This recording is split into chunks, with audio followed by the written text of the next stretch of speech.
Mirsa, waspadalah saat meninggalkan anak pada orang yang baru dikenal. Di Pulau Gadung, Jakarta Timur, seorang pria menculik anak dari wanita yang baru dikenalnya melalui aplikasi pencari jodoh. Pelaku dibekuk setelah sempat membawa kabur sang anak dan meminta tebusan pada orang tua korban.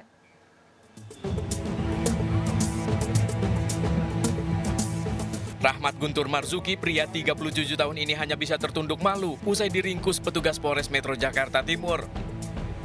Pelaku terbukti melakukan aksi penculikan terhadap anak berinisial NH berusia 7 tahun di kawasan Rawamangun, Pulau Gadung. Penculikan terjadi saat pelaku berkenalan dengan seorang wanita berinisial TS melalui aplikasi pencari jodoh. Korban membawa anaknya saat pertama kali bertemu dengan pelaku. Di perjalanan pelaku meminta korban membeli makanan di warung. Saat korban lengah, pelaku membawa kabur sang anak dan sempat meminta uang tebusan. Korban yang panik langsung melaporkannya ke polisi. Dengan cepat, polisi meringkus pelaku yang mengaku baru mengenal korban sepekan terakhir. Pada saat saudari Titin membeli nasi padang, kemudian pelaku membawa saudari NH yang merupakan putrinya untuk diculik dan kemudian berhasil ditangkap oleh petugas hari itu juga. Sama Titin di mana? Di Tantan, Pak. Hah? Di Tantan, aplikasi Tantan. Aplikasi TomTom. Udah lama dari kenal di TomTom sampai ketemuan udah lama? Sekitar 1 minggu, Pak. 1 minggu. Terus janjian? Iya, Pak. Pelaku bakal dijerat pasal 378 KUHP dan 328 KUHP tentang penipuan serta penculikan dengan ancaman hukuman maksimal 12 tahun penjara. Kejadian ini jadi pelajaran bagi warga untuk selalu waspada terhadap orang yang baru dikenal. Dari Jakarta, Rio Manik melaporkan. Mirsa, seorang siswi kelas 6 SD ditemukan tewas terbungkus karung di perkebunan pala Minahasa, Sulawesi Utara. Korban sebelumnya bermain bersama teman-temannya, bahkan sempat dipanggil saudaranya, namun tak kunjung pulang hingga malam hari. Ditemukan sejumlah bekas luka akibat penganiayaan di tubuh korban.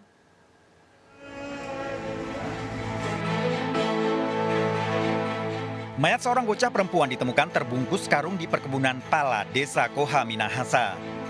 Mayat yang ditemukan merupakan warga setempat, siswi kelas 6 SD yang sebelumnya hilang dan dicari keluarga serta warga. Keluarga juga sempat melaporkan kehilangan ke kantor polisi.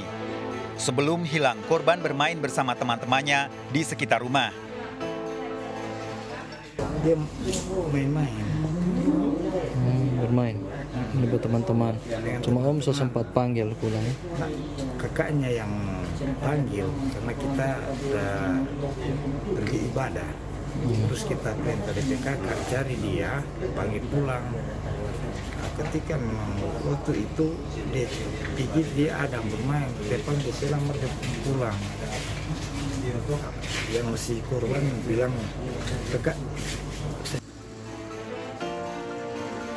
Hasil penyelidikan polisi, korban dipastikan dibunuh karena ditemukan sejumlah luka akibat penganiayaan dan ada tanda kekerasan.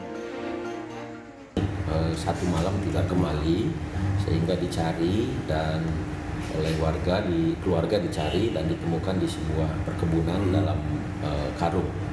Dan ada ditemukan tanda-tanda kekerasan yang dilakukan terhadap tubuh korban ini, dan saat ini sedang kita kembangkan untuk mencari siapa pelakunya. Tetapi sudah ada gambaran dan tetapi masih dicari. Polisi juga telah memeriksa sejumlah saksi untuk mengungkap pelaku pembunuhan. Polisi kini memburu pelaku yang sudah diketahui identitasnya. Sementara mayat korban telah dimakamkan keluarga setelah menjalani prosesi adat dan agama.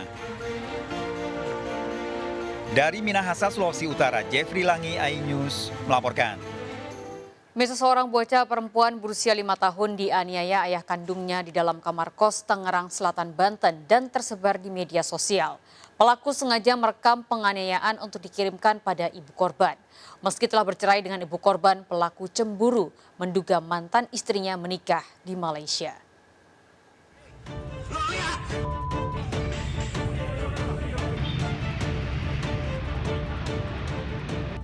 Lihat mukanya nih anak lo nih. Nih lihat anak lo nih. Nih anak. Dalam video amatir yang beredar di media sosial, seorang bocah perempuan dianiaya seorang pria dengan kata-kata kasar. Anak yang terjatuh saat dianiaya hanya diam, terlihat pasrah, bahkan tidak menangis atau berteriak minta tolong. Setelah video viral dan diketahui, Ketua RW rumah lokasi penganiayaan kemudian mendatangi bersama penjaga kos di wilayah Pondok Jagung, Tangerang Selatan. Bocah yang berusia 5 tahun berada di kamar kos sendirian, hanya diam dan tak menceritakan penganiayaan yang dialami. Korban selama ini sering bermain dengan anak penjaga kos sementara bapaknya dikenal baik. Namun sejak tinggal di kos Pondok Jagung, pelaku belum pernah melapor ke aparat setempat. Sebenarnya infonya kami tahu itu sekitar habis maghrib atau habis sisaan ya. Saya juga tidak tahu pasti karena ini langsung dari media sosial.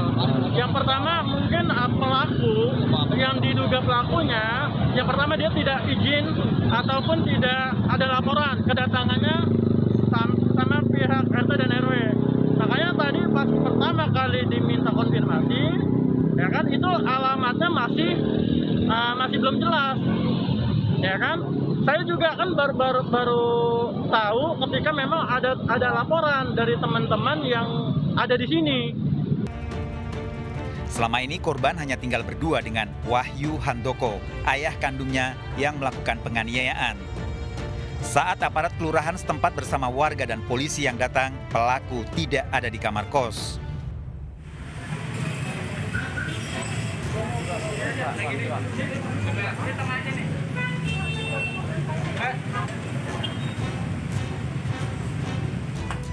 Meski tak menceritakan rasa sakit akibat penganiayaan ataupun ucapan kasar ayah kandungnya, korban terus memeluk seorang polisi wanita yang menjemput.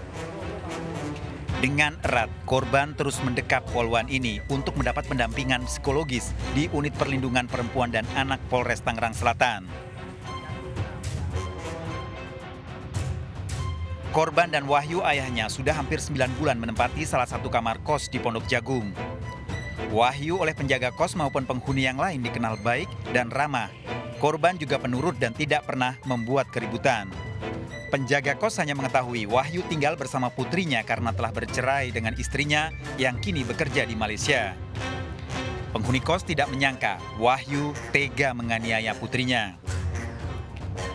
Iya, kemarin saya jagain dari jam 5 sampai malam saya jagain di sini.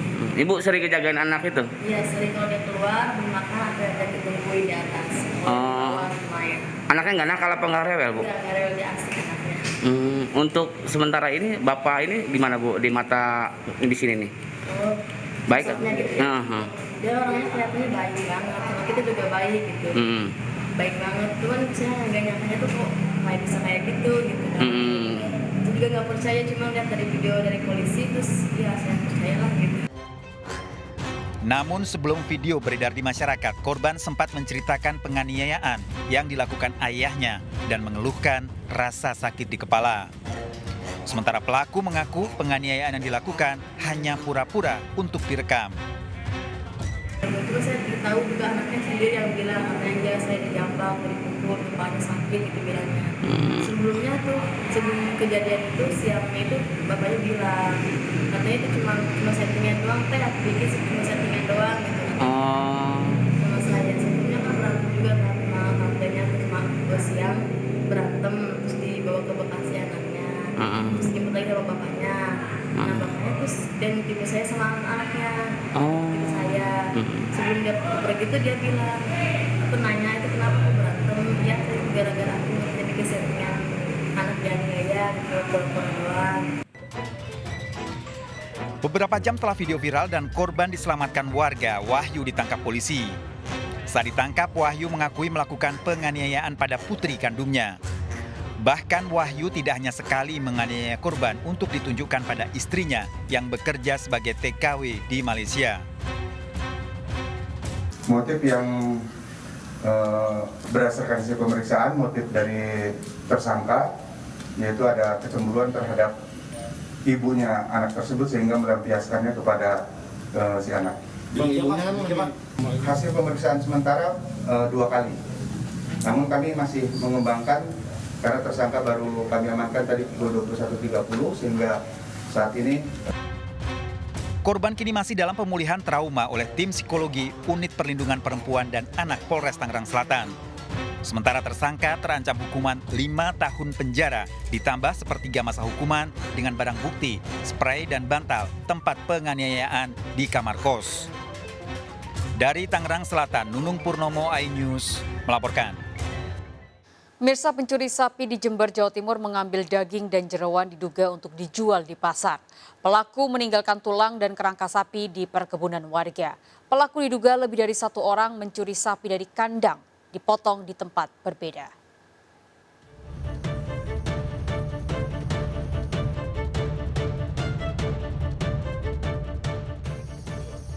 Dalam video ini, kerangka sapi yang diduga baru dipotong ditemukan warga Gemuk Nogosari, Rambi Puji, Jember, namun tidak ada warga sekitar yang memotong. Diduga pemotong sapi ini merupakan kawanan pencuri yang hanya mengambil daging dan jeroannya. Para pelaku mencuri hanya untuk mengincar dagingnya dan dijual ke pasar. Setelah penemuan kerangka, ternyata ada warga yang kehilangan sapi dari kandangnya. Menurut pemilik peternakan, sapi yang dicuri berukuran besar dan sudah siap untuk dipotong. Dari beberapa kasus pencurian sapi yang pernah terjadi, pelaku diduga mencuri menggunakan mobil jenis minibus untuk mengangkut. Karena bagaimana itu bisa, karena nggak tahu pencuri itu mungkin punya ilmu dari apa itu. Ya kalau sapi itu diambil biasanya dagingnya aja itu biasanya dibawa ke sawah. Tempat yang sepi, tapi kalau tempat yang ramai nggak berani. Biasanya ya kalau yang sering saya ketahui itu sapi itu dimasukkan di mobil Avanza, Xenia, itu bisa, itu saya pernah ketemu sendiri. Korban telah melaporkan kasus pencurian sapi ke Polsek Rambi Puji karena membuat resah warga. Sementara warga kini melakukan pengamanan desanya dengan siskampling dan mengunci secara berlapis kandang sapi. Dari Jember, Jawa Timur, Bambang Sugiarto, iNews melaporkan. Mirsa, seorang wanita hamil tewas dengan puluhan luka akibat dianiaya perampok di Malang, Jawa Timur. Korban dianiaya saat harus menunggu anaknya yang tidur sementara keluarganya menjalankan salat Hari Raya Idul Fitri.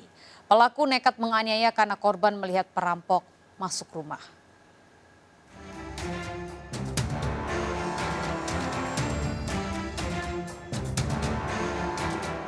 Wanita yang sedang hamil 2 bulan ini tewas setelah mengalami 27 tusukan senjata tajam dianiaya seorang perampok di Sekarpuro, Pakis, Malang. Korban memergoki orang lain yang masuk ke rumah membuat pelaku panik. Pelaku, Rizky Ludi, mengakui nekat mendorong korban yang bersembunyi di balik pintu kemudian menganiaya dengan senjata tajam yang dibawa dari tempatnya bekerja. Rizky Ludi mendatangi rumah korban karena mengetahui satu keluarga menjalankan sholat Idul Fitri. Cuma seketika itu, Pak, waktu lihat di luar itu keluarga korban sholat semua, saya kira tidak ada orang di rumahnya, Pak. Tapi saya memastikan di dalam itu masih ada perempuan. Tahu kamu ada perempuan di dalam? Tahu. Iya. Kamu tahu dia dalam keadaan hamil? Enggak tahu, Pak. Terus setelah itu kamu masuk? Iya, Pak. Kamu rusak apa? Enggak rusak apa-apa, Pak. Lihat pintu? Lihat pintu cuma narik di anunya itu, Pak, kantingannya itu. Polisi yang memeriksa sejumlah saksi kemudian mengejar Rizky yang pulang ke kampung halamannya di Bangkalan, Madura. Rizky tinggal tak jauh dari rumah korban menempati sebuah ruko tempat potong rambut. Rizky membawa kabur sepeda motor dan handphone dari rumah korban. Si korban ini mengetahui masuknya tersangka. Tersangka melihat korban bersembunyi di balik pintu dan kemudian juga menatap ke arah si tersangka dan jadi si korban tahu persis siapa tersangka yang masuk ke dalam rumahnya ini. Hal ini menimbulkan kepanikan dari si tersangka sehingga akhirnya si tersangka ini mendorong pintu tersebut dan itu mengakibatkan si korban langsung terjatuh. Nah, pada saat terjatuh inilah si tersangka pada saat masuk itu membawa gunting pisau cukurnya. Tersangka terancam hukuman 15 tahun penjara dengan barang bukti, sepeda motor, handphone, dan senjata tajam. Dari Malang, Jawa Timur, Saif Hajarani, iNews melaporkan. Seorang pengemudi taksi online kebal lolos dari maut setelah ditembak komplotan begal. Korban melawan pertahankan mobilnya yang menjadi incaran para begal. Sergap segera kembali sesaat lagi.